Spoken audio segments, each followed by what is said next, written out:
semaine du personnage sponsor, on va regarder le groupe PV. Le groupe PV qui va s'afficher, on ne doit pas directement le multiplier par 2. On vient dans le réseau, on détache tous les pieds, on regarde ceux-là qu'on a sponsorisés personnellement. C'est votre réseau, c'est votre entreprise. Donc vous maîtrisez personnellement tout cela que vous avez mis dans le business, dont les personnes que vous avez cooptées vous-même, les personnes que vous avez sponsorisées. Vous le maîtrisez personnellement, puisque c'est votre entreprise. Personne d'autre ne viendra maîtriser votre personnel sponsor plus que vous-même. Nous sommes d'accord? Alors, ça veut dire que vous sélectionnez donc toutes ces personnes que vous avez sponsorisées personnellement, vous les mettez de côté. Vous faites une liste de leurs noms, vous mettez de côté. Les PV qu'ils ont fait, vous additionnez ça et vous mettez de côté. Vous allez additionner les personnels sponsors après. D'autant plus que ce sont les PV qui ne vont pas être multipliés par 2. Et maintenant, vous faites la soustraction. Si votre groupe PV pendant la fin de cette semaine de WPV était ici par exemple de 5000 PV, vous faites 5000 PV moins le nombre de PV faits par les personnels sponsors. Nous sommes d'accord? Donc, disons, on prend un exemple. Le nombre de PV faits par le personnel sponsor, c'est peut-être 2400 PV. D'accord? On fait 5000. On va donc faire 5000 moins 2400 pour voir ce qui reste. Ce qui reste là, il reste, voilà, très bien, merci. 2600 donc maintenant multiplié par 2. C'est bon? Puisque vous avez opté le nombre de PV que les personnes que vous avez sponsorisées dans le business ont fait. Comme ce sont des PV qui ne doublent pas, on les met de côté.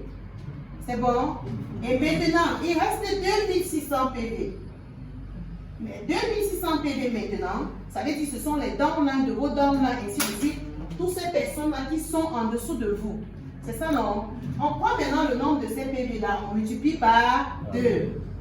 Ça vous donne le nombre exact de PV qui ont doublé pendant cette période. Je ne sais pas s'il me fait comprendre. Très bien. On prend maintenant le nombre de PV de cette période qui ont doublé.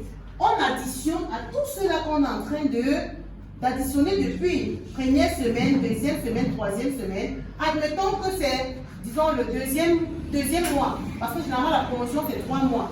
N'est-ce pas? Disons que c'est le deuxième mois qu'on lance une promotion de WPV. Parce que généralement, quand on lance un voyage, on a 2 promotions de WPV. 2. On avait lancé Singapour. On avait le premier mois, on a lancé une promotion de WPV. Une semaine. Cette semaine qui est terminée, c'était la dernière promotion de WPV pour Singapour. C'est bon? C'était la dernière semaine. Donc cette semaine, ce n'est pas en double, mais ça clôture le voyage de Singapour. Les PV ne doublent pas cette semaine. Si vous avez fait 100, on compte 100. Donc, à chaque fois, lorsqu'on a lancé une promotion, comme je dis, première semaine, vous notez le nombre de PV, vous allez voir là en groupe PV. Ça ne change pas. Même les personnels sponsors, puisque ce n'est pas en double. D'accord? C'est pendant la semaine où on a lancé le double PV que vous deviez être très très attentif en ce moment. Parce que là, il faut exclure le nombre de PV qui sont les personnels sponsors. Sinon, vous allez tomber dans le piège. En croyant, pendant que vous allez en train de voir que vous allez faire 5000 PV, alors c'est plutôt 2600.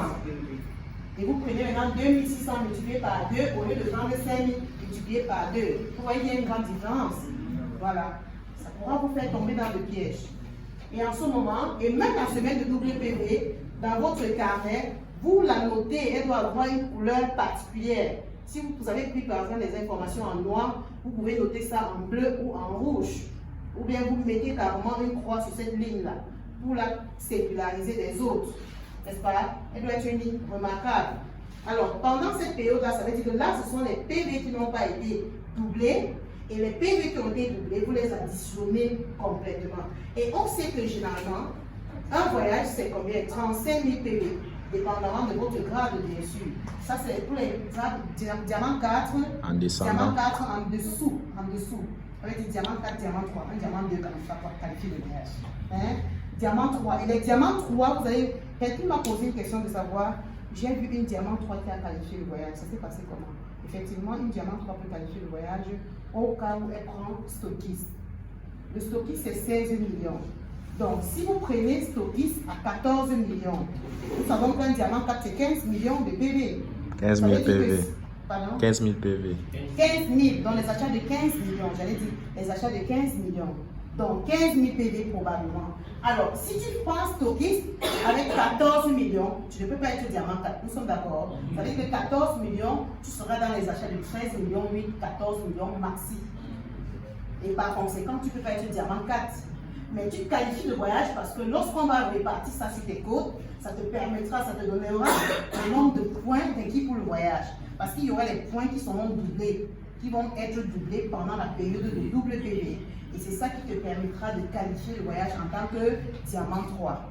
Et tu vas donc maintenant développer le réseau et passer diamant 4. Wow. Mais étant diamant 3, tu as qualifié ton voyage. Ça veut dire qu'il ne te restait plus que quelques PV pour passer diamant 4. Est-ce qu'on comprend maintenant pourquoi et comment un diamant 3 peut avoir son voyage?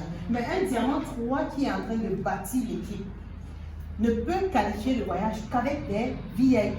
Si vous mettez des VIP sur vos pieds en double PV, vous allez parvenir à faire ce chiffre. C'est possible. Donc voilà la seule condition qui peut permettre à un diamant 3 de qualifier son voyage. Voilà. Au cas contraire, diamant 4. Donc quand vous êtes déjà diamant 4, vous commencez déjà à être éligible au voyage et aux voitures. On a vu les diamants 4 comme les Aimé, apparemment très fort. Aimé a eu sa voiture à diamant 4. Alors moi aussi j'ai qualifié ma toute première voiture de 9 millions à diamant 4, n'est-ce pas? Donc diamant 4, on est déjà éligible à qualifier la voiture. Et il est plus facile de qualifier sa voiture à diamant 4 que de la qualifier à diamant 5. Ça c'est un secret. Donc les diamants 4 qui sont dans la salle là, soyez assidus. Cherchez à mettre des stockistes.